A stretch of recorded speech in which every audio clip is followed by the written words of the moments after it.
열매 맺는 삶, 하나님과의 연합을 경작하기라는 제목으로 우리 제목 한번 읽어볼까요? 시작. 열매 맺는 삶, 하나님과의 연합을 경작하기. 오늘 본문 말씀은 요한복음 15장 1절에서 5절입니다. 요한복음 15장 1절에서 5절. 우리 같이 읽도록 하겠습니다. 시작. 나는 참 포도나무요 내 아버지는 농부라. 물은 내게 붙어 있어 열매를 맺지 아니하는 가지는 아버지께서 그것을 제거해 버리시고 물은 열매를 맺는 가지는 더 열매를 맺게 하려 하여 그것을 깨끗하게 하시느니라. 너희는 내가 일러준 말로 이미 깨끗하여졌으니 내 안에 거하라. 나도 너희 안에 거하리라. 가지가 포도나무에 붙어 있지 아니하면 스스로 열매를 맺을 수 없음같이 너희도 내 안에 있지 아니하면 그러하리라.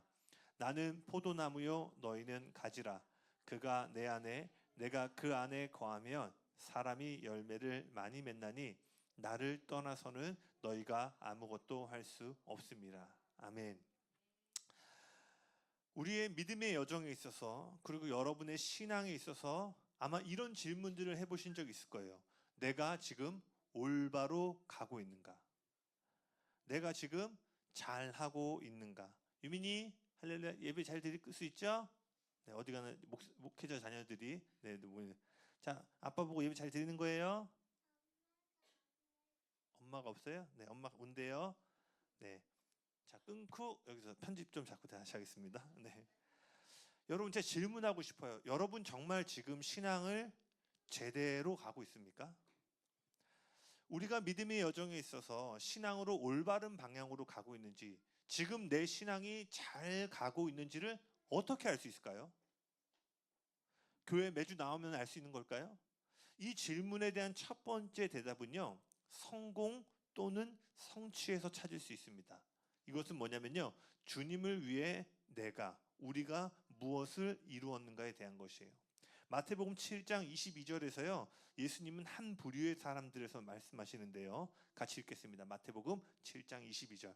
시작. 그날에 많은 사람이 나더러 이르되 주여 주여 우리가 주의 이름으로 선지자 노릇하며 주의 이름으로 귀신을 쫓아내며 주의 이름으로 많은 권능을 행하지 아니하였나이까 하리니. 예수님은 지금 예수님의 이름으로 선지자 역할을 하고 귀신을 쫓아내고 많은 권능을 행하는 사람들에 대해서 이야기를 하십니다.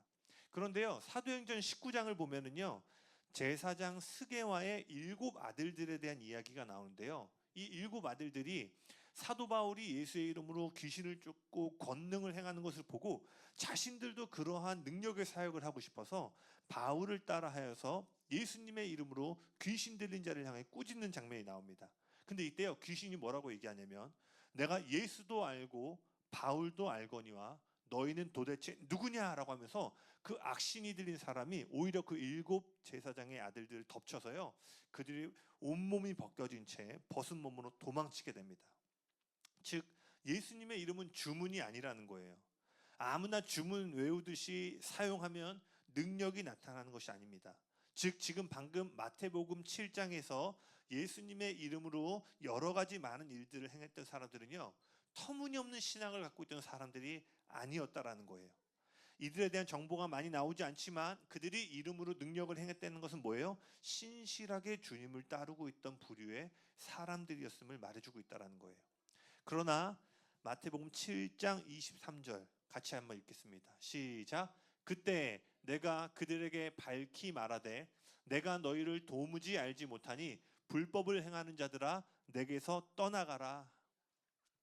예수님은 지금 이러한 성공적인 사역과 영향력을 가진 사람들에 대해서 뭐라고 말씀하셨죠? 내가 너희를 도무지 알지 못한다. 나에게서 떠나가라 라고 말씀했어요. 이 말씀은요, 저와 여러분이 주님을 위해 이루는 외적인 성공이나 성취가 지금 내 신앙이 올바른 방향으로 가고 있음을 보장해 주는 것은 아님을 말해주고 있다는 거예요. 또한 이 말씀은요, 깨어서 우리에게 경각심을 주는데요, 불법을 행하는 가운데서도 여전히 영적으로 외적인 성공과 영향력을 지닐 수 있음을 말해주고 있습니다. 다시요, 저와 여러분이 불법 가운데 있음에도 불구하고 외적으로는 돌파와 영향력을 지닐 수 있음을 말해줘요. 왜 이런 일들이 가능하죠? 사실 목회자가 넘어지거나 어떤 안타까운 일들이 발생할 때 많은 사람들이 그 일들 가운데 아픔을 더 깊게 겪게 되는 건 뭐예요? 그 교회나 그 사역자에게 여전히 일시적으로 능력들이 계속 나타나기 때문이에요. 왜 이런 일이 일어나냐면 로마서 11장 29절에 이런 말씀이 있습니다. 하나님의 은사와 부르심에는 후회하심이 없다. 하나님은요, 저와 여러분이 넘어지거나 실패했다고 해서요 당장의 그 부르심과 은사를 거둬가시는 분이 아니라 주님은 그것을 거두지 아니하시고 어떻게든 그 사람과 영혼이 돌아올 기간들을 계속해서 주시는 분이십니다. 그래서 한시적으로 그가 넘어졌음에도 불구하고 돌파와 영향력을 지닐 수 있다는 거예요. 이 말씀을 통해서 우리는요, 여러분의 삶에 지금 어떠한 응답과 능력이 나타난다고 해서 내가 하나님과 올바른 관계에 있구나라고 여겨서는 안 된다라는 것입니다.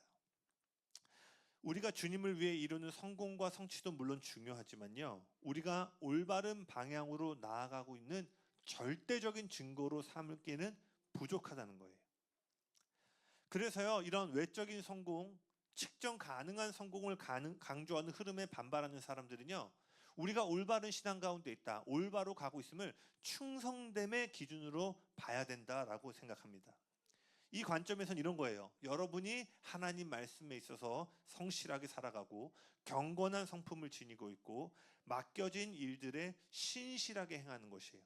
그렇게 할 때 이 사람의 신앙, 내 신앙이 올바로 가고 있다라고 생각하는 거예요. 그렇지만 여러분, 충성적이지만 성공적이지 않은 모델을 기준으로 삼기는 위험한 점이 있습니다. 2003년 7월에요 KBS에서요 사시를 준비하는 40대 원씨에 대한 이야기가 보도가 돼요.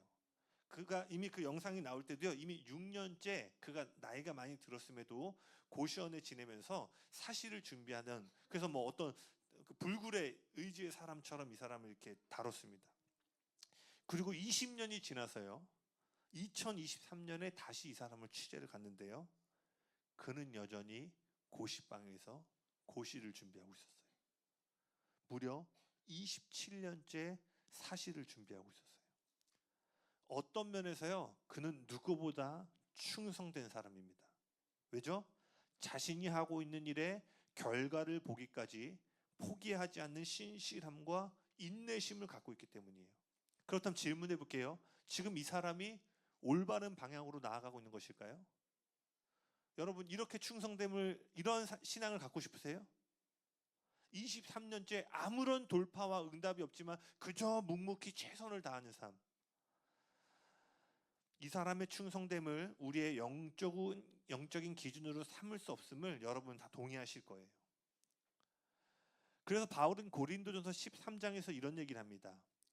우리가 방언과 천사의 말과 예언하는 능력과 모든 비밀과 지식을 알고, 3절 한번 같이 읽어볼까요? 3절 같이 읽겠습니다. 시작. 내가 내게 있는 모든 것으로 구제하고 내 몸을 불사르게 내줄지라도 사랑이 없으면 내게 아무 유익이 없느니라. 여기 뭐라고 얘기를 하고 있어요?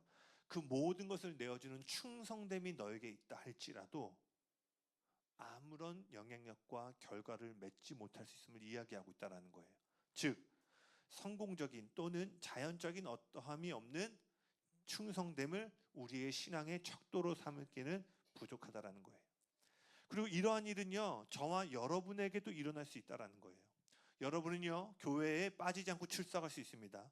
헌금 생활에 있어서 신실할 수 있어요. 교회를 섬기는 일, 전도하는 일 등 주님을 위해 많은 일들에 대해서 충성되이 나아갈 수 있습니다. 그러나 여러분의 신앙 가운데 어떠한 성장도 일어나지 않을 수 있다라는 거예요. 만약 이런 경우가 발생한다면 우리의 충성됨이 올바른 방향에서 벗어났기 때문입니다. 여러분, 여기를 명심해서 기억하세요. 충성됨이 우리가 기대하는 외적인 성공으로 항상 이어져야 하는 것은 아니지만 성장으로는 반드시 이어져야 된다는 거예요. 다시요. 우리가 생각하는 교회가 뭐 1년 뒤에 이렇게 성공하고 성장해 확장돼야지, 이렇게 이어지지 않을 수는 있지만 반드시 뭐예요? 건강한 영적인 성장은 뒤따라야 된다라는 거예요. 즉 이처럼 진실되고 충성되는 것도 중요하지만 저와 여러분에게는 충성됨 그 이상의 것이 필요하다라는 거예요.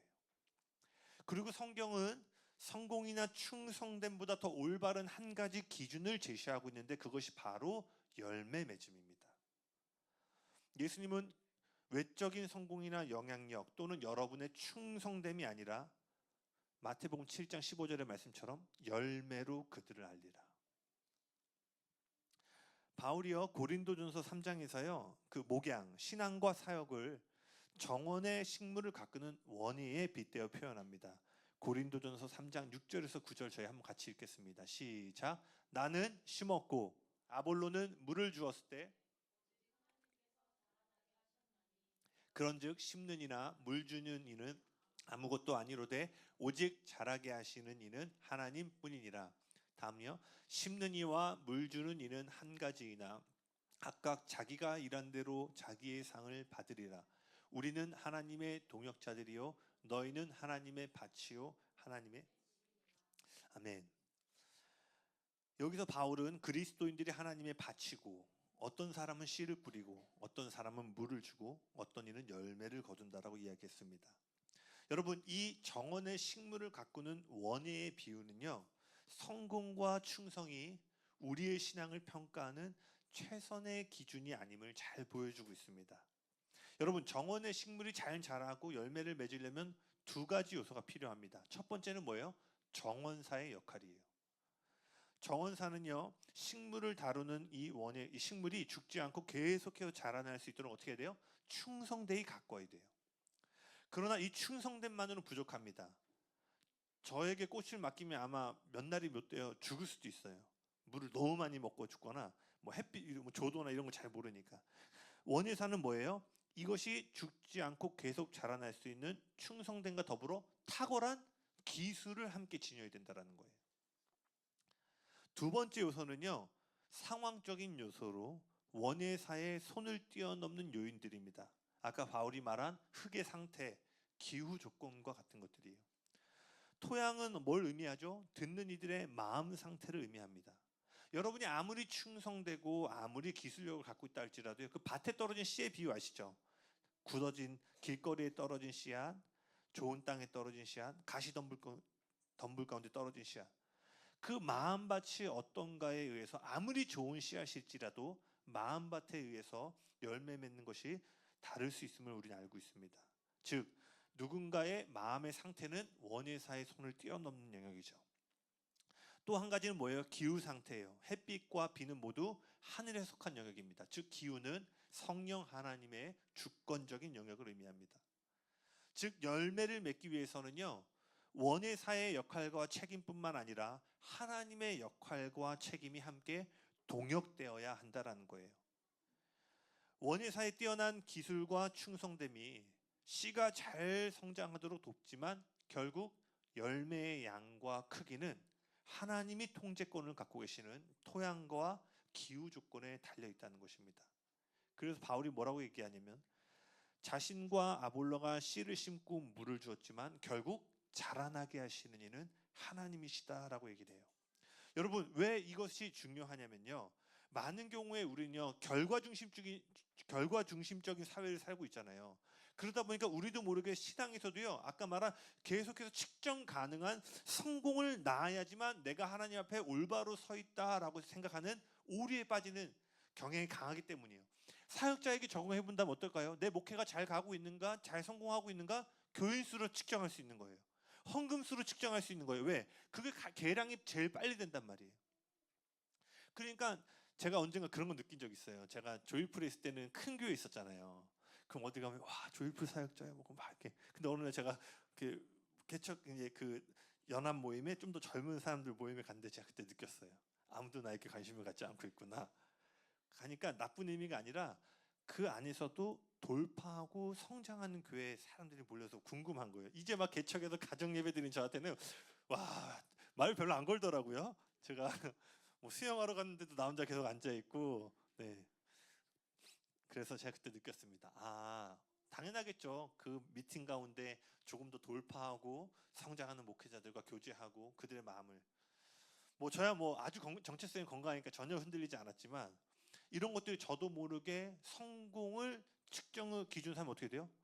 나도 빨리 저기 좀 성장해야 되는데 더 넓은 곳으로 이사 가야 돼. 성전 지어야 되는데 이런 마음들이 들어올 수 있게 됐다는 거예요. 근데 원예의 비유는 너의 충성됨, 원예사의 충성됨과 기술력이 반드시 필요하지만 너의 어떠함 때문에 열매가 맺혀지는 것이 아니다. 즉 우리가 하나님 앞에서 책임감에 과도하게 짓누르지 않게 하면서 동시에 뭐예요?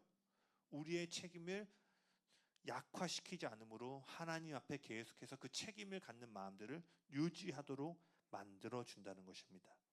여러분 잘 따라오고 계시죠?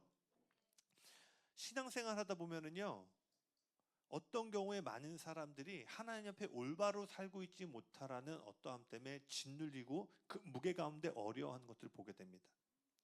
또 한편으로는요, 수십 년 신앙생활 했는데 영적인 성장이 거의 이루어지지 않는 사람들을 보게 돼요. 사실 여러분도 여러분의 신앙의 고민은 아마 연차는 쌓여가는데 그와 더불어 열매 맺는 성장과 증가가 맺혀지지 않을 때 오게 될 거예요. 그러나 여러분, 하나님은 다시 얘기합니다. 여러분이 얼마나 성공적인 신앙과 삶을 살고 있는가, 아니면 여러분이 얼마나 하나님과 교회에 충성되는가를 보시는 것이 아니라 하나님 앞에서 얼마나 많은 열매를 맺고 있는가를 보신다라는 거예요. 왜 그렇죠? 요한복음 15장 8절 같이 읽겠습니다. 시작. 너희가 열매를 많이 맺으면 내 아버지께서 영광을 받으실 것이요 너희는 내 제자가 되리라. 아멘. 뭘 통해서 하나님 영광을 받으신다고요? 내 헌금? 네, 내 교회를 향한 충성됨 다 포함되지만 핵심은 뭐예요? 열매만이 하나님께 영광을 돌릴 수 있기 때문이에요. 그렇다면 우리는 어떻게 하나님께 영광을 돌리는 열매를 맺을 수 있을까? 이 교회가 입당 예배 때 들었던 메시지처럼 어떻게 이 교회가 그렇게 하나님께 영광을 돌리는 열매 맺는 교회로 나아갈 수 있을까? 그것이 바로 가장 서두에 읽었던 요한복음 15장 말씀에서 그 열매 맺는 삶에 대한 귀한 진리들을 발견할 수 있습니다. 우리가 아까 읽었던 요한복음 15장은요, 하나님과 예수님 그리고 우리의 관계를 잘 보여주는 말씀 중에 하나입니다. 그 말씀에서 예수님은 자신을 생명의 근원이 되는 포도나무라고 말씀하시고 우리는 그분의 생명력을 드러내는 가지라고 말씀하셨어요. 그리고 하나님 아버지는 이 모든 것을 다루시는 농부가 되심을 말씀하셨습니다. 예수님은 포도나무에 붙어있는 가지가 열매를 맺듯이 생명의 근원이 되시는 예수님, 그분 안에 거하는 인생만이 열매를 맺을 수 있다고 말씀하셨어요. 그래서 그 요한복음 15장 9절에서는 주님 이렇게 말씀하세요. 나의 사랑 안에 거하라. 여러분, 이것이 우리의 인생의 가장 우선이 되는 부르심입니다. 특별히 개척부터 오셨던 분들은 우리가 아주 몇 주에 걸쳐서 첫째 계명에 대한 말씀들을 나눴는데요. 여러분, 우리의 가장 크고 위대한 계명은 뭐예요? 그분을 전심으로 사랑하는 것이에요. 그분의 사랑 안에 거하는 것이 열매 맺는 사람의 가장 우선되고 첫 번째 되는 부르심이라는 거예요. 여러분, 저를 따라 고백해 보시겠어요? 나는 예수님과의 친밀한 연합을 위해 부르심을 받았다. 그리고 나서요, 요한복음 15장 4절과 7절입니다. 우리 한번 다시 읽어볼까요? 요한복음 15장 4절과 7절 같이 읽겠습니다. 시작. 내 안에 거하라 나도 너희 안에 거하리라. 7절 너희가 내 안에 거하고 내 말이 너희 안에 거하면 무엇이든지 원하는 대로 구하라. 그리하면 이루리라. 우리가 하나님과 연합하는 것에 대해서 예수님은 두 가지 요소를 방금 말씀하셨어요. 첫 번째는 뭐예요? 우리가 그리스도 안에 거하는 거예요. 그리고 두 번째는 뭐예요? 그리스도의 말씀이 우리 안에 거하는 것입니다. 예수님은요, 우리에게 내 안에 거하라 라고 말씀하셨는데 이것은 하나님과의 연합에 있어서 우리의 책임을 의미합니다. 여러분, 요한일서 4장 19절에 이런 말씀이 있죠. 같이 한번 띄워주시겠어요? 시작. 우리가 사랑함은 그가 먼저 우리를 사랑하셨습니다. 맞습니다. 우리가 그분을 사랑할 수 있는 것은요, 그분이 먼저 우리를 사랑하셨기 때문이에요. 그분과의 연합은요, 전적인 그분의 자비와 사랑에 기초를 두고 있는 것입니다. 그러나 예수님은요, 그러할지라도 그러한 연합이 저절로 이루어지는 것이 아닌 저와 여러분의 의지적인 선택이 반드시 있어야 함을 말씀하셨어요. 물론 여러분 여기서 주목하셔야 될 것은 여러분이 강한 의지력을 갖고 그분을 추구하면 그 여러분의 의지력에 의해서 하나님과 더 깊은 연합을 이룰 수 있다는 뜻은 아닙니다. 하나님께서 우리에게 의지적인 선택을 요구하시는 이유는 뭐예요? 자발적인 사랑을 원하시기 때문이에요. 예수님은 언제나 우리 마음의 문 밖에서 문을 두드리시는 분입니다. 아멘이십니까? 계시록 3장 20절에 뭐라고 돼 있죠? 같이 읽겠습니다. 시작. 볼지어다 내가 문 밖에 서서 두드리노니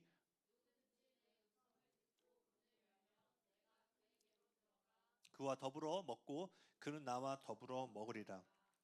주님과의 관계에서 여러분이 기억하셔야 될 것은요, 그분은 인격적인 분이시며 그분은 여러분의 삶에 여러분이 문이 열어주기까지 기다리시는 분이라는 거예요. 왜냐? 주님은요, 우리를 통제하고 그분의 뜻대로 움직이는 것이 아니라 우리가 자원함으로 그분을 갈망하고 받아들이는, 즉 불타는 사랑의 교제를 나누기 원하시기 때문입니다. 제가 늘 제 자신에 대해서 점검하는 것이 있어요. 내가 지금 예수님으로 인해 불타오르는 마음을 소유하고 있는가? 물론 불타오르는 감정을 얘기하는 게 아니에요. 불타오르는 심령을 소유하고 있는가? 오늘 이 주일에 여러분에게 질문하고 싶어요. 여러분 지금 예수님을 향해 불타오르는 심령을 갖고 계십니까? 우리가 그러한 심령을 갖고 열매 맺는 인생으로 나아가는 우리 모두가 되길 예수님을 축복합니다. 그렇다면 이 불타는 사랑의 교제, 그 연합을 어떻게 경작해 나갈 수 있을까 좀 더 살펴보기를 원하는데요. 예수님이 이렇게 말씀하셨죠. 너희가 내 안에 거하고 내 말이 너희 안에 거하면 많은 열매를 맺을 것이다. 예수님은요, 내 안에 거하라. 그럼 내가 너 안에 거하겠다라고 하지 않으시고요. 너는 내 안에 거해. 그렇지만 나는 내 말씀으로 네 안에 거할 것이야 라고 말씀하셨다는 거예요. 즉 예수님이 저와 여러분의 삶에 거하는 삶은요, 하나님의 말씀이 여러분의 심령에 심겨지는 것을 의미합니다. 즉 예수님과 우리와 주님과의 연합의 중심에는 언제나 그분의 살아있고 운동력 있는 말씀이 자리 잡고 있다는 거예요. 우리가 그분의 말씀을 통해 우리의 관심을 그분의 말씀에 맞추고 그분의 임재를 인식하는 감각을 경작할 때 우리는 계속해서 주님과 열매 맺는 자리로 나아갈 수 있게 된다는 거예요.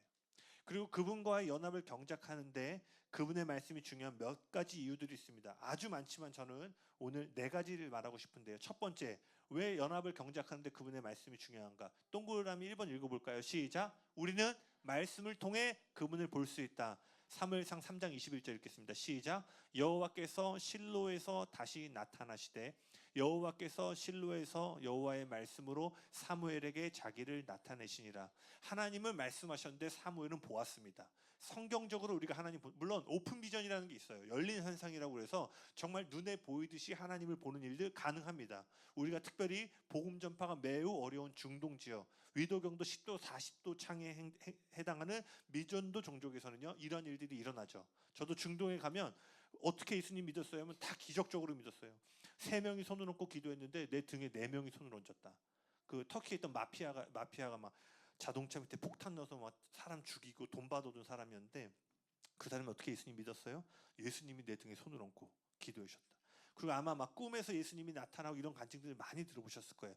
이러한 일들이 가능합니다. 그러나 주님은 일반적으로 말씀으로 우리에게 자신을 나타내십니다. 두 번째입니다. 그분의 말씀이 하나님과의 연합의 경작이 중요한 거. 2번 읽어볼까요? 시작. 그분의 말씀은 우리 안에 열정을 일으킨다. 누가복음 24장 32절 읽어볼까요? 시작. 그들이 서로 말하되 길에서 우리에게 말씀하시고 우리에게 성경을 풀어주실 때 우리 속에서 마음이 뜨겁지 아니하더냐 하고. 엠마오로 간 두 제자가 사역이 실패한 것 같고 이제 모든 것이 끝난 것과 같이 느껴지는 낙심 가운데 고향으로 돌아가고 있을 때 예수님을 만나게 됐고 예수님은 구약에 기록된 모든 말씀을 통해서 당신의 죽음과 부활에 대해 설명하셨죠. 그리고 나서 방금 아까 읽었던 말씀 성경을 풀어주실 때 우리의 마음이 뜨겁지 아니하더냐. 여러분 예수님을 향한 열정을 갖기를 원하세요? 그렇다면 하나님의 말씀을 지속적으로 묵상하셔야 된다는 거예요. 아멘이십니까? 세 번째입니다. 3번 읽어볼까요? 시작. 그분의 말씀은 기도할 힘을 공급해 준다. 사무엘하 7장 27절 같이 읽겠습니다. 시작. 만군의 여호와 이스라엘의 내가 너를 위하여 집을 세우리라 하셨으므로 주의 종이 이 기도로 간구할 와, 여러분 기도 길게 하고 싶으세요? 말씀을 읽으셔야 된다는 거예요. 다윗이 지금 뭐라고 얘기를 해요? 하나님의 음성을 들었어요. 근데 뭐야? 이 집을 세우리라라고 하는 말씀 다 띄어져 있군요. 하는 그 말씀을 들음으로 인해서 간구할 마음이 생겼다라는 거예요. 여러분 이따 좀 살펴보겠지만 그리스도인들에게 최소의 저는 기도단위는 1시간이라고 봅니다. 시간을 다 더하든 간에 제가 도전하고 싶어요. 여러분 한 자리에 앉아서요. 적어도 1시간은 스트레이트로 멈추지 않고 기도할 수 있는 심령을 구하셔야 돼요. 예수님 뭐라고 말씀하세요? 겟세마네 올라가시 그 마지막 최후의 동산에서 기도하실 때 너희가 한시도 깨어있지 못하느냐. 그래서 어떤 사람들이 이렇게 얘기하더라고요. 우리의 심령을 지키고 보호하는 데 필요한 기도는 1시간 기도다. 물론 이 물리적인 시간으로 그렇게 측량하기는 어렵지만 저는 적어도 10분 기도보다는 1시간의 기도가 더 큰 힘이 있다고 믿습니다. 그리고 여러분이 고민하셔야 될 건 뭐예요? 1시간을 내가 쉬지 않고 자리에 앉아서 기도할 수 있는가? 저는 누군가를 정죄하거나 기도하지 않는 사람들에게 막 푸시를 하려고 하는 게 아니라 여러분 사랑하는 사람 만나면 1시간 짧아요, 길어요? 너무 짧죠? 여러분 연애할 때 기억하시면 어때요? 철이 형제 고3 때 만나셨나요? 그때 데이트할 때 1시간 짧았죠? 지금도 너무너무 짧으시죠? 할렐루야. 네. 밤마다 교회 온다는 얘기가 있는데 여러분 어려운 얘기가 아니잖아요. 하나님을 사랑한다면서요. 하나님을 향해 불타는 교제를 갖고 싶다면서요. 그럼 우리는 질문해봐야 되는 거예요. 1시간을 넘어 2시간, 3시간까지도 기도하는 것이 와 사역자만 하는 거 아니야가 아니라 너무나 그리스도인들에게 자연스러운. 그리고 제가 한 가지 책을 추천해 드릴게요. 로렌스 형제의 하나님의 임재 연습이라는 매우 유명한 고전이 있습니다. 이 로렌스 형제는 어디까지 넘어갔냐? 1시간, 2시간이 초월했어요. 그가 설거지를 하는 뒷모습을 볼 때에도 사람들이 하나님의 임재를 느낄 정도로 그는 모든 일 가운데, 즉 그 로렌스 형제는요 골방에서 기도하는 시간이나 밖에 나와 일하는 시간이나 분리된 개념이 아니라 늘 하나님과 교제하고 동행하고 있었다는 거예요. 다시 돌아오면요 이따 나누겠지만 여러분이 기도를 길게 하고 싶다면 물리적인 긴 것만이 아니라 깊은 교제를 하고 싶다면 다윗처럼 뭐예요? 하나님의 말씀을 먹으셔야 된다는 거예요. 그 다음 네 번째입니다. 같이 읽겠습니다. 시작. 말씀은 사탄과의 싸움에서 승리하게 한다. 네, 광야에서 예수님이 시험 받을 때 모두 3번의 시험을 받으실 때 예수님이 어떻게 승리하셨죠? 모든 시험 가운데 기록되었을 때라고 얘기하십니다.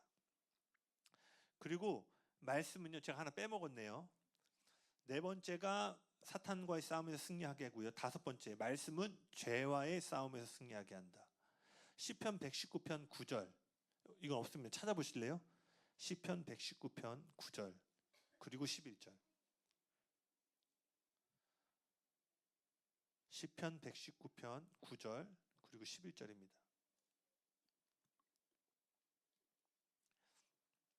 찾으셨으면 시편 119편 9절과 11절 같이 읽겠습니다. 시작. 청년이 무엇으로 행실을 깨끗하게 하리이까? 주의 말씀만 지킬 따름이니이다. 11절. 내가 주께 범죄하지 아니하려여 주의 말씀을 내 마음에 두었나이다. 여러분 반복적으로 넘어진 죄들이 있으시죠? 실패들이 있으시죠? 연약함이 있으시죠? 성경은 뭘 얘기했어요? 말씀을 가까이 두라는 거예요. 네 의지력으로 싸우려고 하지 말고 제가 장담합니다. 의지력으로 죄를 이길 사람은요 이 세상에 단 한 명도 없습니다. 여러분이 정말 이 죄 가운데 승리하기를 원한다면 하나님의 말씀을 여러분 마음에 두셔야 된다는 거예요. 정리해 볼게요. 우리는 말씀을 통해 그분을 볼 수 있고요. 말씀을 통해 주님을 향한 열정을 계속 유지할 수 있고요. 말씀은 우리에게 기도할 힘을 공급해 줍니다. 또한 말씀은 죄에서 승리할 수 있도록 도와줍니다. 5번째는 뭐예요? 사탄과의 싸움에서 승리하게 합니다. 뒤집어서 얘기해 볼까요? 여러분이 교회를 열심히 나오고 헌금 생활을 열심히 하고 교회 각종 봉사 열심히 한다 할지라도 말씀 읽기를 게을리하면요, 여러분은 하나님을 보지 못한 채 이 모든 일을 감당하게 돼요. 하나님과 인격적인 교제가 끊어진 상태에서 열심을 갖게 되면 이것은 얼마 안 가 종교의 누룩으로 전락하게 됩니다. 그러니 어떻게 돼요? 열정이 식어지게 되죠. 그리고 기도가 점점 줄어들게 됩니다. 그러니 마르다와 같은 심령으로 변하게 되는 거예요. 이 일도 하고 저 일도 하게 되는데 마음엔 분주함이 오게 되고 작은 일에도 섭섭하기를 느끼게 되고 하나님을 향한 마음들이 점점 더 분주함과 복잡한 가운데 나가게 됩니다. 또 뭐예요? 겉으로는 외적으로는 많은 일들을 헌신하고 있는데 내면의 삶은 무너지고 있는 거예요. 이것들이 안타깝지만 목회자들을 통해서 보고 있는 거 아니에요? 이 일도 하고 저 일도 하고 날마다 2부, 3부, 4부 설교들을 하고 있는데 내면의 삶은 다 무너지고 있어서 어느 순간 골마서 터지는 일들 우리 어렵지 않게 보고 있죠. 여러분, 그래서 하나님과의 연합을 경작하기 원하면 하나님의 말씀을 반드시 가까이 두기를 게을리해서는 안 된다는 거예요. 그분 안에 거하는 삶은, 그리고 이 말씀이 주로 세 가지 영역에서 이루어집니다. 이걸 잘 기억하셔야 돼요. 이제부터 좀 적용 사항인데요. 그렇다면 어떻게 이 말씀을 우리의 마음에 계속 가까이 둘 수 있는가? 첫 번째, 말씀으로 대화하기입니다. 그분과의 연합을 경작하기 위해서는요, 방금 살펴본 것처럼 그분과 대화하는 시간을 가져야 돼요. 그리고 우리가 그분과 대화하는 것을 뭐라고 하죠? 기도라고 말합니다. 근데 여러분 기억하셔야 돼요. 기도의 핵심은요, 여러분의 형편과 처지를 아뢰는 것이 아니라 하나님이 하신 말씀에 응답하는 것입니다. 만약에 여러분의 기도의 원동력이 여러분이 처한 상황과 형편이 되잖아요. 그러면 여러분이 어려울 때는 기도를 잘하지만 형편이 나아지면 이전과 같이 기도하지 않게 될 것입니다. 왜? 기도의 동기가 어려운 형편과 처지에 있기 때문이죠. 제가 기도에 관련돼서 가장 많이 인용하고 즐겨 인용하는 것이 뭐냐면 유진 피터슨이 균형 잡힌 목회자라는 책에서 말한 건데요. 제가 한번 읽어드릴게요. 아주 어려서 말을 배우는 인간들은 어떻게 언어를 체득했는지 전혀 기억하지 못하는 탓에 제 힘과 의지로 말문이 트였으리라고 생각한다. 하지만 그렇지 않다. 누군가 말을 걸어온다. 그렇게 말해주는 이가 있기에 말을 배우는 것이다. 인간은 세상에 태어나는 순간 언어의 바다에 첨벙 빠진다. 그리고 한마디 한마디 서서히 응답하는 능력을 체득한다.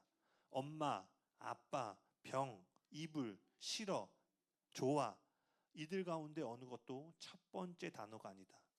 인간의 말은 죄다 응답하는 말이다. 남이 하는 말을 듣고 나서야 비로소 스스로 말하는 법이다. 와, 탁월하지 않아요? 여기 어린 자녀를 키우시는 분들, 자녀들이 처음으로 말하던 시간들 기억하시죠? 집사님들 기억하시나요? 하람이가 처음 말하던 때. 유진 피터슨 뭘 얘기하냐면 우리가 볼 때는 그 아이가 처음 말하는 거지만 실상은 뭐예요? 부모가 했던 말을 되뇌어 하는 것이기 때문에 첫 번째 말이 아니라 뭐예요? 두 번째 언어, 즉 이 어린아이의 말은 응답하는 언어라는 거예요. 그러면서 뭘 얘기하냐면 우리의 기도의 본질적인 시작점은 내가 처해 있는 형편을 아뢰는 것이 아니라 갓난아이가 말을 배우듯이 하나님이 하신 말씀을 듣고 들어서 그 들은 말씀에 응답하는 것이 기도의 시작이라고 얘기합니다. 즉 기도는 언제나 우리의 형편보다 하나님이 말씀이 앞서야 한다는 거예요. 그래서 여러분 말씀으로 대화할 수 있으셔야 됩니다. 이건 뒤에 좀 더 구체적으로 설명드릴게요. 두 번째는 그분의 말씀 안에는요, 약속의 말씀들이 있죠. 그 약속의 말씀을 여러분의 심령 안에서 끊임없이 선포해야 됩니다. 우리가 약속을 선포할 때 우리 안에 소망하는 능력들이 창조되기 때문이에요. 소망은 어떤 거죠? 믿음은 현재에 관한 것입니다. 그래서 믿음은 항상 눈에 보이는 돌파를 가져오죠. 그러나 소망은 뭐예요? 미래에 대한 것이에요. 우리가 소망을 선포한다는 것은 현재 내가 처해 있는 상황이 기대하는 응답과 돌파가 없어질지라도 내가 연약함 가운데 있을지라도 계속해서 하나님을 향해 나아갈 수 있는 힘을 공급해 주는 것이에요. 약속이야말로 기억하셔야 돼요. 여러분 선포하실래요? 약속은 소망이 자라나는 토양이다. 여러분 소망이 언제 꺾이는 줄 아세요? 여러분 예배 나올 때는 막 뜨거움과 막 이런 거 갖고 할 수 있지만 여러분 언제 여러분 돌아가서 소망이 꺾이는 줄 아세요? 여러분 안에 약속의 선포가 약해지면요 소망이 꺾이게 돼 있어요. 세 번째입니다. 말씀에 순종하셔야 돼요. 요한복음 14장 21절에서 23절 같이 한번 읽어볼까요? 앞에 있습니다. 시작. 나의 계명을 지키는 자라야 나를 사랑하는 자니 나도 그를 사랑하여 그에게 나를 나타내리라. 가룟이 아닌 유다가 이르되 주여 어찌하여 우리에게는 나타내시고 세상에는 23절 읽겠습니다. 시작. 예수께서 대답하여 이르시되 사람이 나를 사랑하면 내 말을 지키리니 내 아버지께서 그를 사랑하실 것이요 우리가 그에게 가서 거쳐 그와 함께하리라. 아멘. 세 번째 하나님과 연합을 경작하는 것은 우리에게 선포된 말씀을 그분의 방법대로 따르고 순종하는 것입니다. 여러분, 순종이야말로 예수님을 향한 우리의 사랑의 표현이 된다는 거예요. 사랑은 감정이 아니에요. 오늘 앞에서 전하는 설교자가 우리의 마음을 터치한 어떠한 말씀, 찬양 인도자가 내 상황에 딱 맞는 찬양을 불러줘서 내 마음이 뭉클하고 눈물을 흘리는 것이 사랑이 아니라요, 우리가 우리의 마음 가운데 그렇게 하기 싫은 그때에도 하나님이 말씀하셨으므로 순종하는 것. 그럴 때 뭐예요? 우리의 사랑의 밭이 경작되어진다는 거예요. 그러니 여러분, 그분의 말씀이 우리 안에 거한다는 것은요, 단순히 지적인 깨달음이나 이해력이 더해지는 것을 의미하는 것이 아닙니다. 만약 그랬다면 신약 시대에 종교인들이 가장 예수님을 사랑하고 따랐을 거예요. 그러나 예수님은 당시에 가장 많은 성경적인 지식을 갖고 있는, 오늘날 따지면 사역자, 목회자들을 향해 이렇게 얘기합니다. 내 말이 너희 안에 있을 곳이 없으므로 나를 죽이려 하는도다. 지식은 가득 찼는데 심령에 가닿은 말씀들이 없으니까 어떻게 돼요? 오히려 더 율법적이고 종교적으로 하나님을 대적했다라는 거예요. 그러니 여러분이 예배 가운데 또는 개인의 묵상의 자리에서 발견한 깨달음과 계시는요, 반드시 만남의 자리로 이어져야 돼요. 만남으로 이어지지 않는 모든 깨달음과 이해력은요, 여러분의 머리를 가슴보다 더 크게 만들고요, 결국 교만한 상태 가운데 여러분의 눈을 가리우게 됩니다. 이런 일들이요, 초신자에게 안 나타나요. 아마 여러분들 첫사랑 때 기억하면 모든 게 아멘이고 감사죠. 10년, 15년 이제 다 알아. 대충 본문도 다 알고, 사실 이 내용 다 아시는 내용이잖아요. 그럼 어때요? 아, 저것도 저 얘기 하는구나. 성경 읽기? 당연하지. 뭐요? 다 아는 것 같아. 근데 삶에서는 실천이 이어지지 않는 거예요. 여러분, 연차가 더 깊어질수록 어린아이와 같은 겸손한 마음으로 주의 말씀을 추구하는 우리 모두가 되길 예수님의 축복합니다. 그런 말씀으로 대화하는 것에 대한 구체적인 방법을 조금 나누고 오늘 말씀을 마치고자 합니다. 방금 살펴본 것처럼 예수님과 대화하는 것이 그리스도 안에 거하는 삶, 열매 맺음에 있어 가장 핵심적인 활동임을 보았어요.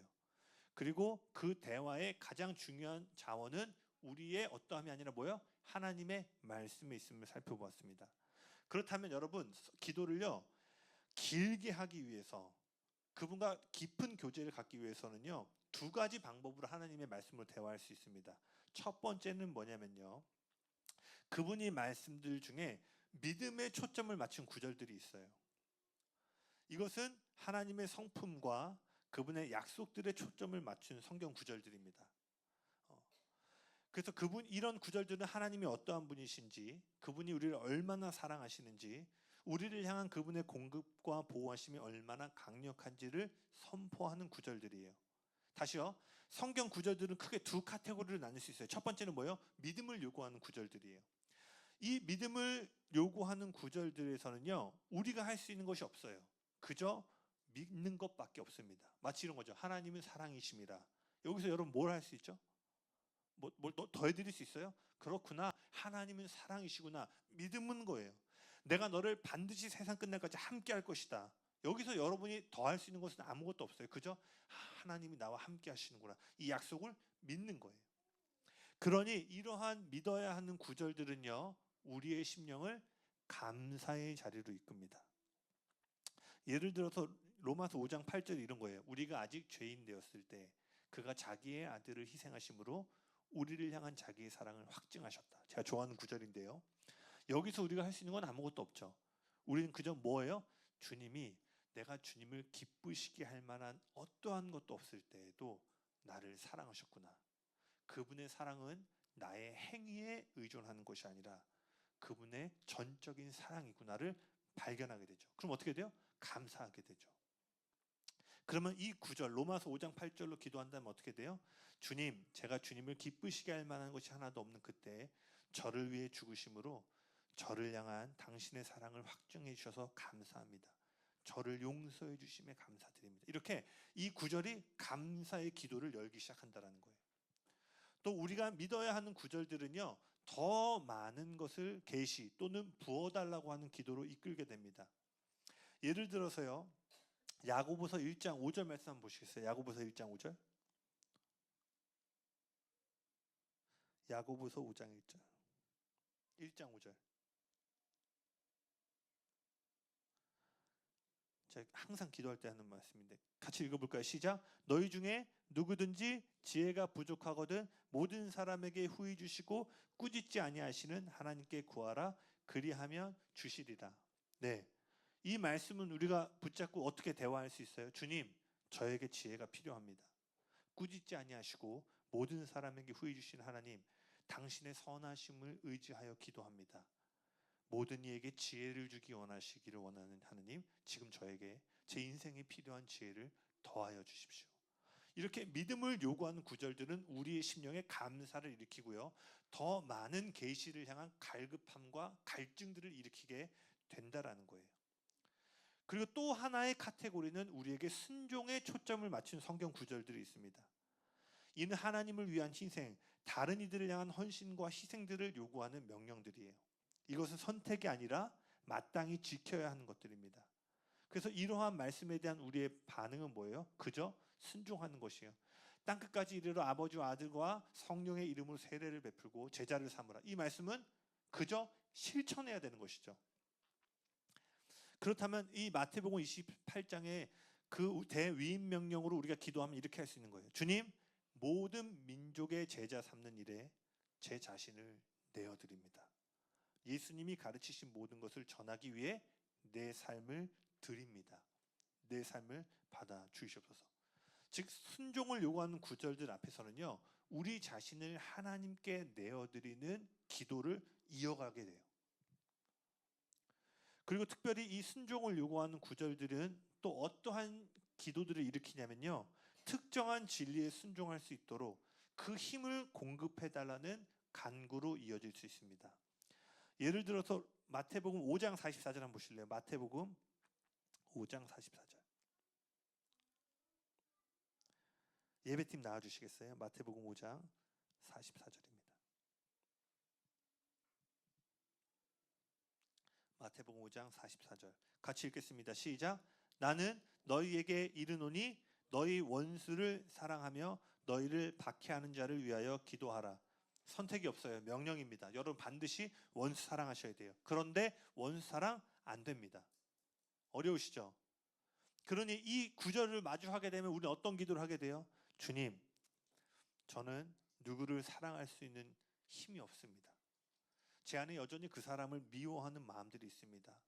주님, 이 말씀에 순종할 수 있도록 그 영혼을 향한 당신의 사랑을 마음을 부어주시고 제가 그들을 위해 기도할 수 있는 힘을 부어주십시오 라고 대화할 수 있다는 거예요. 즉 이처럼 여러분, 저도요 청년 때도 그렇고 기도 길고 하고 싶은데 안 되더라고요. 좀만 기도하면, 그리고 내 상황과 형편 한 20분 기도하면 다 떨어지는 것 같아. 그럴 때마다 여러분 기도할 때마다 절망감 있잖아요. 막 기도책 읽으면 기쁘면서도 막 절망감 오는 거 아시죠? 뭐 조지 밀러 이런 사람 책 읽으면은 나는 뭐 살아서 안 될 것 같고 기도도 안 하고 막 기도의 책들 읽으면요 막 도전이 되는 게 아니라 그 기도의 삶을 살지 못하고 있는 어떠한 압박과 부담감을 느끼게 돼요. 제가 여기서 이렇게 해볼까요? 여러분 1시간씩 적어도 기도하세요 하면 어때요? 와 1시간 기도해야지가 아니라 이 기도를 못하고 있는 분들은 해야 되는데 어떤 짓눌림들이 계속 오게 된다는 거예요. 저도 그런 시기들이 있었어요. 그런데 제 기도가 돌파가 되어지고 1시간, 2시간이 어렵지 않게 느껴졌을 때가 언제냐면 제가 이 하나님의 말씀으로 대화하는 것을 연습할 때부터였어요. 제가 늘 하는 기도가 있어요. 앉으면 보혈 기도부터 시작합니다. 예수님의 보혈로 나의 좌뇌와 우뇌를 씻고 덮습니다. 어제 동안 주님으로부터 오지 않은 것, 들었던 것들, 혹시나 말했던 것들, 보았던 것도 있다면 예수님의 보혈로 씻고 덮습니다. 내 어떠한 무의식의 경우에도 잔상으로도 남지 않게 예수님의 보혈로 씻고 덮습니다. 보혈로 충분히 기도, 물론 앞에 방언 기도 30분을 그냥 루틴으로 합니다. 그리고 나서 에베소서 1장 17절로 넘어갑니다. 우리 주 예수 그리스도 하나님 영광의 아버지께서 지혜와 계시의 영을 너에게 주사 하나님을 알게 하시고 너희 마음의 눈을 밝히사 그의 부르심의 소망이 무엇이며 성도 안에서 그 기업의 영광의 풍성함이 무엇이며 또 그 힘의 위력으로 역사하심을 따라 믿는 우리에게 베푸신 능력에 지극히 크심이 어떤 것을 알게 하시길 원하노라. 이 구절 한 구절 한 구절 기도하는 거예요. 하나님 당신은 영광의 아버지가 되십니다. 지금 이 시간 지혜와 계시의 영을 주사 하나님 당신이 얼마나 영광스러운 아버지가 되시는지 저에게 보게 하여 주십시오. 그 주인 지혜와 계시의 영으로 이 시간 내 마음의 눈을 밝히 열어 보게 하여 주십시오. 그러면서 시편 119편 130절로 넘어갑니다. 주의 말씀을 열면 빛이 비추어 우둔한 자를 깨닫게 하나이다. 주님, 나는 우둔한 자입니다. 그러나 내가 오늘 이 기도실에 나와 주의 말씀을 열고 묵상하며 기도할 때 이 말씀에 있는 진리의 빛으로 나의 눈을 열어주십시오. 그리고 갈라디아서 1장 12절로 넘어갑니다. 이는 내가 사람에게서 받은 것도 아니요 배운 것도 아니요 오직 예수 그리스도 계시로 말미암은 것이라. 저는 공부를 하잖아요. 책도 많이 읽고. 주님, 제가 이번 주 설교 준비하면서 책을 통해서 여기서 가져오고 받고 배운 것이 아니라 기도하는 자리에서 바울이 고백했던 것처럼 계시로 주님의 마음을 깨닫게 도와주시옵소서. 아까 읽었던 야고보서 1장 5절로 넘어갑니다. 너희 중에 누구든지 지혜가 부족하거든 모든 사람이 후히 주시고 꾸짖지 않으시는 하나님께 구하라 그리하면 더하시리라. 아멘. 요한일서 5장 13절 14절로 넘어갑니다. 그를 향하여 우리가 가진 바 담대함은 이것이니 무엇이든 그의 뜻대로 구하면 들으심이라. 그가 우리가 구하는 모든 것을 무엇이든지 들으시는 줄 안즉 그에게 구하는 것을 얻은 줄 또 아느니라. 그럼 어떻게 돼요? 지혜를 구하는 것은 하나님의 뜻이고 하나님의 뜻대로 구하면 주님 들으시고 들으시면 받았다. 그럼 뭐예요? 하나님, 난 지금 지혜와 계시의 영을 받았습니다. 감사합니다. 이런 식으로 말씀을 계속 이어가잖아요. 한 시간이 너무 짧게 느껴진다라는 거예요. 제가 하루아침에 일어난 게 아니라 청년 때부터 매일 아시잖아요. 저희 전에 교회에서 기도 했던 거. 그럼 오전부터 나와서 청년 때 대부분의 시간은 계속 한 구절로 대화하는 연습을 하는 거예요. 저는 지금 계속 좀 빠르게 막 넘어갔지만 제가 어떻게 기도하는지 우리가 사랑하면 그럼 이 한 구절로요. 한 시간을 대화하는 거예요. 처음에 안 되죠. 어떤 날은 막 하다가 12시에 뭐 먹지 막 이런 게 나와요. 그러나 뭐예요? 하나님, 당신이 나를 얼마나 사랑하시는지 그 열정을 저에게 계시하여 주십시오. 아니면 주중에 어떤 설교를 듣잖아요. 그럼 그 깨달음을 막 적어놨잖아요. 그럼 기도실로 갖고 들어오는 거예요. 그래서 그 깨달음을 갖고 하나님과 대화하는 거예요. 여러분, 이러한 말씀의 풍성한 대화와 교제가 있을 때만이요 여러분이 행하는 일들이 하나님의 영광을 나타내는 열매 맺음으로 이어질 수 있다는 거예요. 아멘이십니까? 그래서 여러분, 교회 나오는 거 너무 중요합니다. 하나님을 향해 여러분께 주신 축복들을 다시 돌려드리는 거 너무 귀해요. 그러나 그보다 더 중요한 것은 하나님의 말씀 앞에 서서 그 말씀을 경외함으로 주님 앞에 나아가는 것이라는 거예요. 이 교회가 열매 맺는 거, 더 많은 봉사자들이 와서 제가 키즈 프로그램 잘 만들어서 사역자 더 생기면 부흥하는 것이 아니라 뭐예요? 이러한 말씀을 경외하는 사람들이 일어나 하나님 앞에 설 때, 그리고 이 의자들이 그렇게 하나님의 말씀으로 대화하고 이 말씀은 어디까지 뻗어나가는 거예요? 제가 나중에 이스라엘에 대한 것도 좀 하고 싶은데 이스라엘과 열방의 구원을 향한 그 경륜의 말씀까지 도달해서 이제 이 자리에 앉았는데 우리가 뭘 기도하는 거예요? 이스라엘을 축복하고 열방 선교를 위해 기도하고 그 구절. 그럼 여러분, 이 여기서 어떤 일들이 일어나겠어요? 저는 그 말씀 그대로 열매 맺는 놀라운 일들이 일어날 줄로 믿습니다.